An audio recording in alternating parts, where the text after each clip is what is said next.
Hi everyone, welcome to my channel. তো দিনটা ছিল 9th মার্চ, মানে দিয়াশার বিয়ে, বিগ ডে একটা। তো আমি, ইশিকা আর দিদি সকাল সকাল রেডি হয়ে বেরিয়ে পড়েছিলাম হচ্ছে ওর বিয়েতে যাওয়ার জন্য।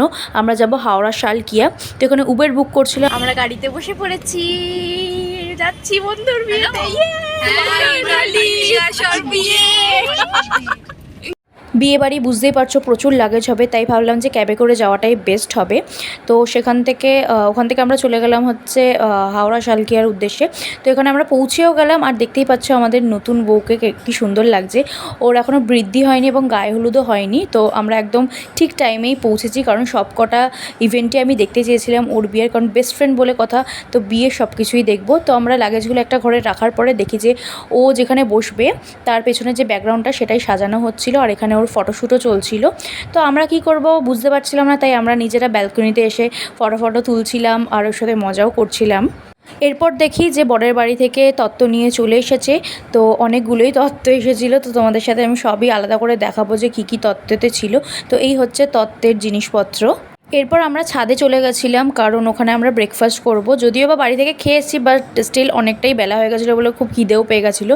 তাই ব্রেকফাস্টের আইটেমে ছিল হচ্ছে এখানে লুচি, তরকারি এবং মিষ্টি। তো সেটাই আমরা খেতে বসে পড়েছিলাম। আর আমার প্লেটে আমার আর দিদিটা একসাথে নিয়ে নিয়েছিলাম, কারণ আমি ওকে খাইয়ে দিচ্ছিলাম, দেখতেই পাচ্ছ।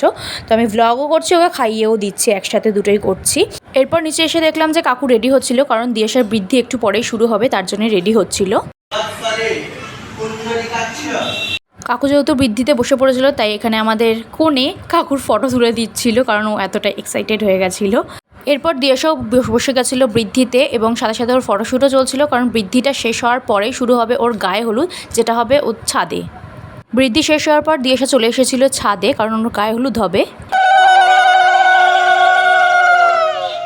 এরপর ফটোগ্রাফার এবং সবাই মিলে তৈরি হয়ে গেছিলাম দিয়াশার এই সুন্দর সুন্দর মোমেন্টগুলো ক্যাপচার করবো বলে।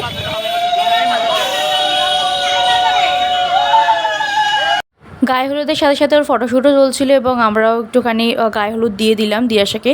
এরপর গায়ে হলুদ শেষ হওয়ার পর নিচে এসে দেখি যে দিয়াশা যেখানে বসবে সেখানের ব্যাকগ্রাউন্ডটা তৈরি হচ্ছিল, আর অলমোস্ট তৈরি হয়ে গেছিলো। লাইটিংটা দেওয়ার পর দেন তোমরা বুঝতে পারবে কেমন লাগছিলো।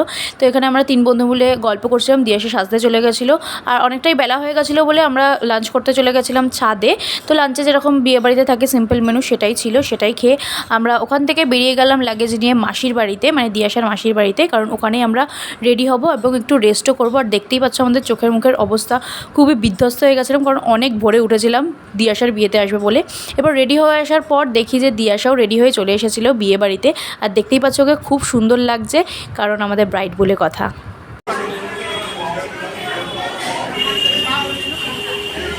দেখে নিলে তোমরা দিয়াশাকে কতটা সুন্দর লাগছে ওর বিয়ের লুকে। আর এখানে আমরা সবাই মিলে ফটোও তুলতে শুরু করে দিয়েছিলাম, আমরা নিজেরাও ফটোশ্যুট করছিলাম। এরপর একটু কফি ব্রেক নিয়ে চলে এসে দেখলাম যে বড় চলে এসেছে, আর ওকে অন্য একটা ঘরে রাখা হয়েছিল। এরপর দেখি যে ওর আশীর্বাদও শুরু হয়ে গেছিলো, তো সেটাই আমরা দেখলাম। আর তারপর আমরা চলে গেলাম একটু পেট পুজো করতে, খাওয়া দাওয়া করতে। তো সবার প্রথমে স্টার্ট করলাম হচ্ছে ফুচকা দিয়ে, আর ফুচকা বলো স্টার্টারে যে কটা আইটেম ছিল সব কটাই খুবই সুন্দর ছিল। তো আমি বলছিলাম তোরা তোল, আমাকে একটু খাইয়ে দিস, কারণ আমি ভ্লগও করছিলাম। আর এখানে বললাম যে তোরা আমাকে খাইয়ে দিস, তো ওরা আমাকে খাইয়ে দিচ্ছিলো। আর সত্যি বলছি সব কটা আইটেম খুবই টেস্টি হয়েছিল, আর খুবই মজা করেছি আমরা দিয়াশার বিয়েতে। মানে কি বলবো, মানে খুব খুব খুব মজা। বন্ধুর বিয়েতে যে এত মজা হবে আমি ভাবতে পারিনি।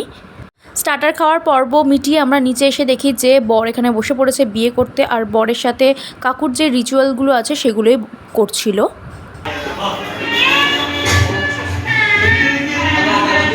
বরের যে রিচুয়ালগুলো ছিল কাকুর সাথে সেটা মিটে যাওয়ার পর এবার দিয়াশারও এন্ট্রি হয়ে গেছে, কারণ এবার হবে ওদের মালা বদল এবং শুভ দৃষ্টি।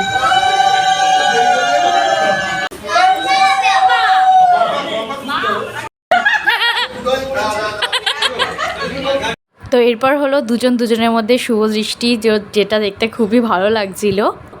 এরপর একসাথে দুজনের যে রিচুয়ালগুলো সেগুলো করতেই ওরা বসে পড়েছিল, কারণ মানে ওদের বিয়ের যে রিচুয়ালগুলো সেটা ওরা দুজনে করতে বসে পড়েছিল।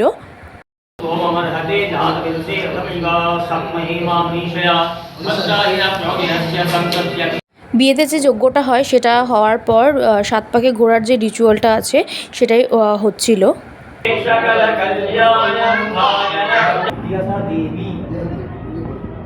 এরপর যে নিয়মটা সেটা হচ্ছে খই প্রদান যেটা হয় সেটা।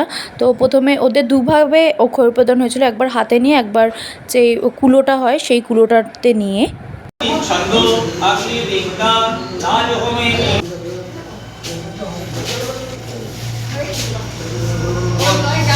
হাতে খই প্রদানের পর তারপর কুলোতে নিয়ে খই প্রদানটা ওদের শুরু হবে।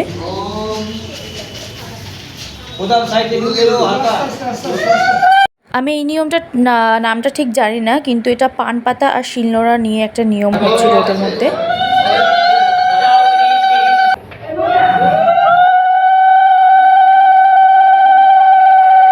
বিয়ের সাথে সাথে তো ফটোগ্রাফিটা চলছিল, আর এখানে দেখতেই পাচ্ছ আমাদের বরবউকে কতটা সুন্দর লাগছে দেখতে।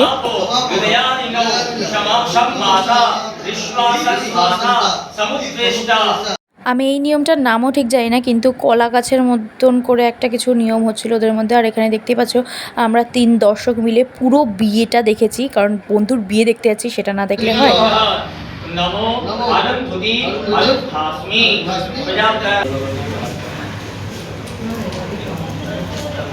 এরপর রিচুয়ালে কোনো একটা বাচ্চাকে কিংবা নির্ভর হয়ে যাবে যে তাকে জল মিষ্টি খাওয়ানোর পর্ব ছিল।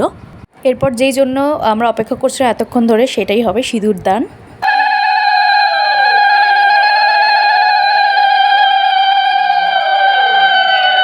সিঁদুরদানের পর দিয়াশাকে এত সুন্দর লাগছিল, এত মিষ্টি লাগছিল কি বলবো। তো বিয়েটা পুরোটা দেখার পর আমরা চলে আসলাম খেতে, কারণ অলমোস্ট 12:30 বেজে গেছিলো। আর দেখতেই পাচ্ছ আমাদের চোখ মুখের অবস্থা, পুরো বিধ্বস্ত হয়ে গেছিলাম, বাট কোনো উপায় নেই।